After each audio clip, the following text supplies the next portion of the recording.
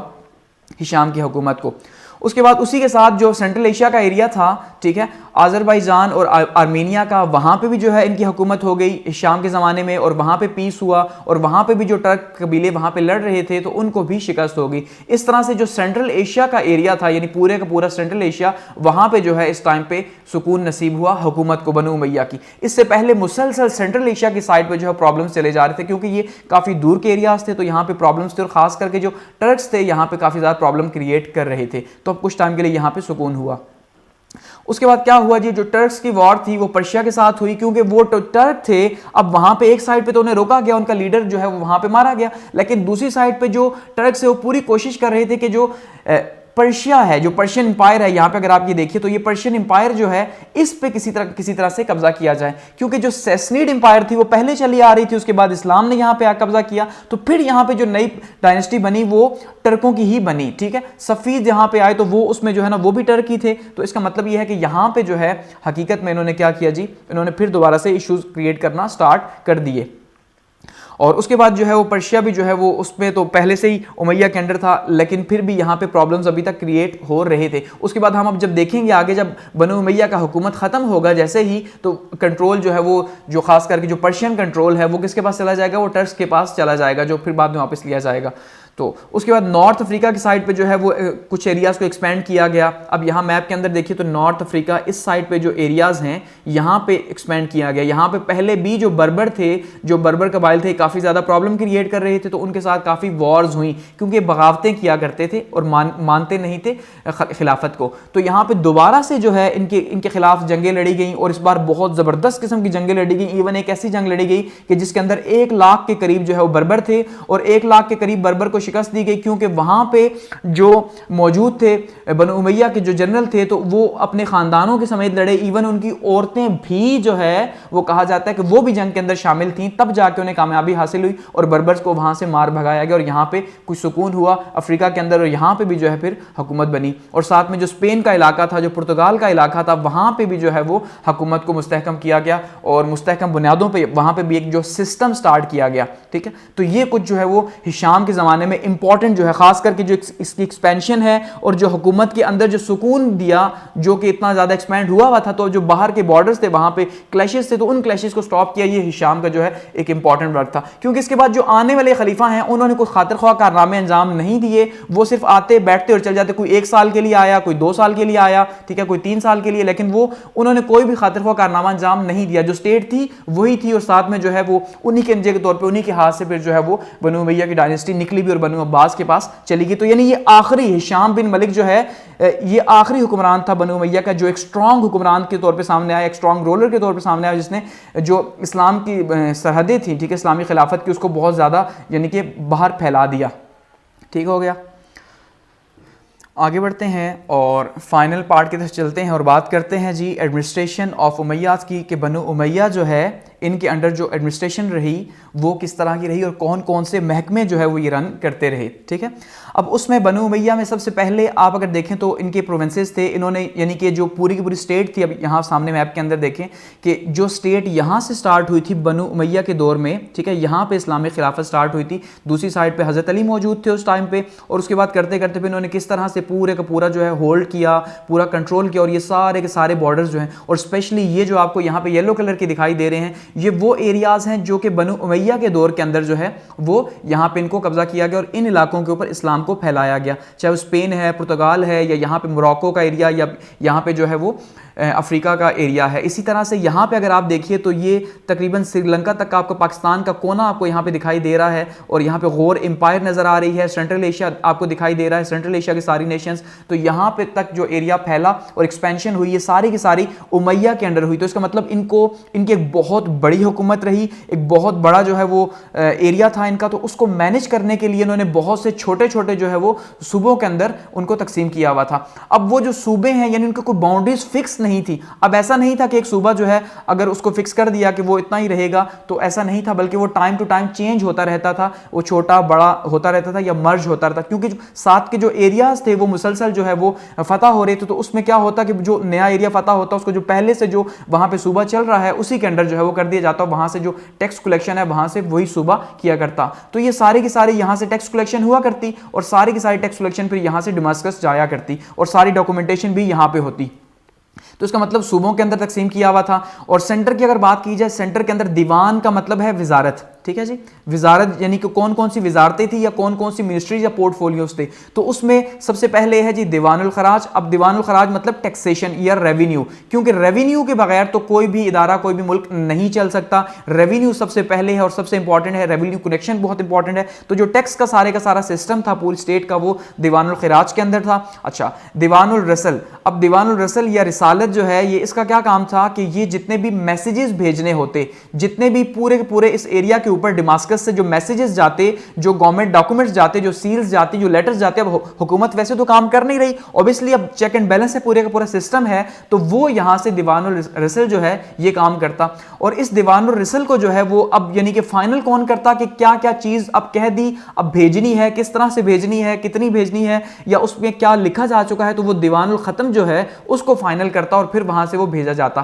ایسا نہیں تھا کہ دیوان الخراج نے جو دیوان الرسل نے جو ہے وہ جو کچھ طے کر دیا اور وہی اٹھا کے بھیج دیا, ایسا نہیں تھا. ٹھیک ہے, بہت زیادہ چیک اینڈ بیلنس کا سسٹم تھا. اچھا, دیوان البرید کا کام تھا کیا جی, پوسٹ آفس, یعنی کہ جتنے بھی سرکاری لیٹرز تھے اسٹارٹ کے اندر, جتنے بھی سرکاری لیٹرز تھے یا سرکاری جتنے بھی ڈاکومنٹیشن تھی وہ کیسے ہوتی. اب گورنر خود تو لا کے دیتا نہیں تھا کہ یہاں پہ جو مراکش کے اندر جو گورنر بیٹھا ہوا ہے یہاں سے اس نے گھوڑا پکڑا اور خود نکلا اور جا کے جو ہے ڈماسکس میں جا کے وہ ٹیکس کلیکشن جمع کروائی, یہ سب کچھ کیا. تو یہاں سے کیا کرتا وہ وہاں پہ دیوان البرید کا سہارا لیا جاتا اور یہاں پہ گھوڑے تازہ دم تیار ہوتے کچھ کلومیٹرز کے اندر, یہاں سے یہاں تک ایک, یہاں پہلے دوسرا, یہاں تیسرا, تو وہ یہاں پہ بھیجا کرتے. اس کے بعد ہم نے دیکھا تھا بعد میں آنے والے جو حکمران تھے انہوں نے اس کو جو ہے وہ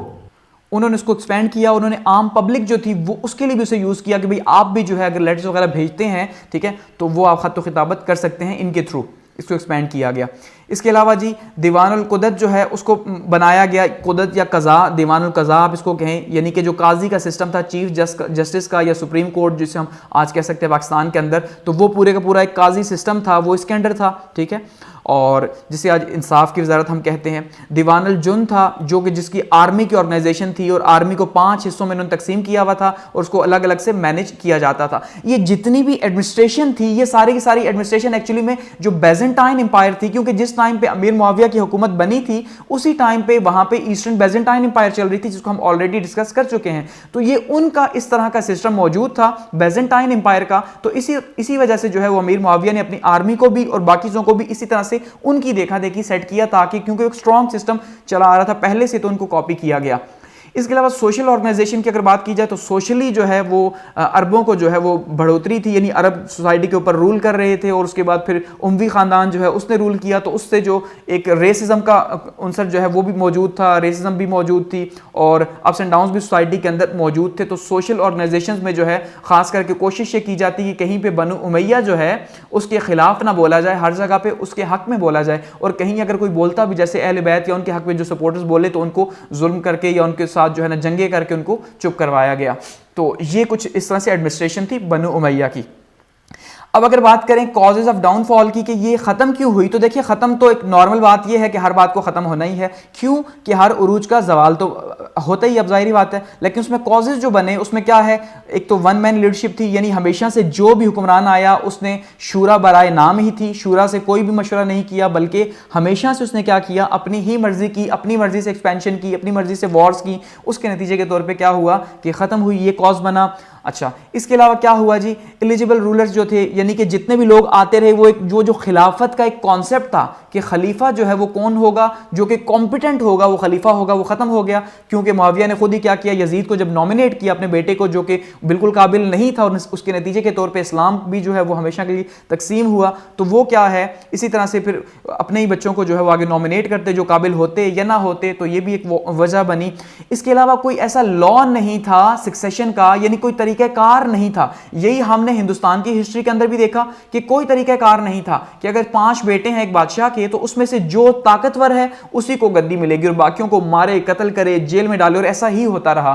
تو وہاں پہ بھی کوئی لا تو تھا نہیں, تو جو جس کے ہاتھ چڑھتا وہی آ کے بیٹھتا, یعنی جو تگڑا ہوتا. اس کے علاوہ کوئی مورل ویلیوز نہیں تھی. لوگ ان سے ویسے ہی بہت زیادہ نفرت کرتے تھے. کیوں؟ کیونکہ وہ سارا پیچھے ایشو بیان کیا جا چکا, تو اس وجہ سے ویسے بھی جو ہے نا یہ لوگوں کو سپریس کرتے, ظلم کے ساتھ حکومت کرتے, بہت سے حکمران, سب کی بات نہیں کر رہا. تو اس کے نتیجے کے طور پہ کیا ہوا کہ یہاں پہ جو ہے وہ اخلاقی گراوٹ تھی اور لوگوں کو جو خاص کر کے رشوت دی جاتی اپنے کاموں کے لیے, ٹھیک ہے, جو لوگ انہیں نہ مانتے, جو ان کے ہاتھ پہ بیعت نہ کرتے, ان کو رشوت دے کے منایا جاتا. تو یہ ایشو تھا. اچھا, ریسل ڈسکریمنیشن تھا. اچھا جی, خارجی کا ایشو تھا. یہاں پہ خواجہ نہیں, یہ خارجی ہیں. جو خارجی ہیں ان کے ساتھ مسلسل جنگیں لگی رہیں. اور ریلیجیس اسکالرز جو تھے ان کا بھی یہاں پہ رول بہت امپورٹنٹ ہے, کیونکہ ریلیجیس اسکالر اب میں نے جیسے کہا 3 حصوں کے اندر تقسیم تھے. تو ایک تو وہ تھے جو امیہ کے اپنے تھے, وہ تو ان کے حق میں بولتے, وہ تو ان کے حق میں ہی جو ہے وہ ہوتے. لیکن جو اہل بیت کے ماننے والے تھے یا جو دوسرے تھے, اہل بیت میں بھی 2 طرح سے تھے, ایک جو ہے وہ اہل تشیع تھے اور دوسرے جو ہے وہ سنی, جو آج ہم جنہیں کہتے ہیں, تو وہ تھے. تو اس میں کیا ہوا کہ وہ لوگ جو تھے وہ ان کے اگینسٹ میں بولتے, یعنی بنو امیہ کے اگینسٹ میں لوگوں کو اکساتے, کیونکہ وہ ظلم کر رہے تھے تو ان کے خلاف اکساتے. اس کا مطلب لوگوں کے دماغ میں ان کا اچھا امیج تھا ہی نہیں. تو یہ ریلیجیس اسکالرز نے بھی بہت امپورٹنٹ رول پلے کیا. اچھا, اس کے علاوہ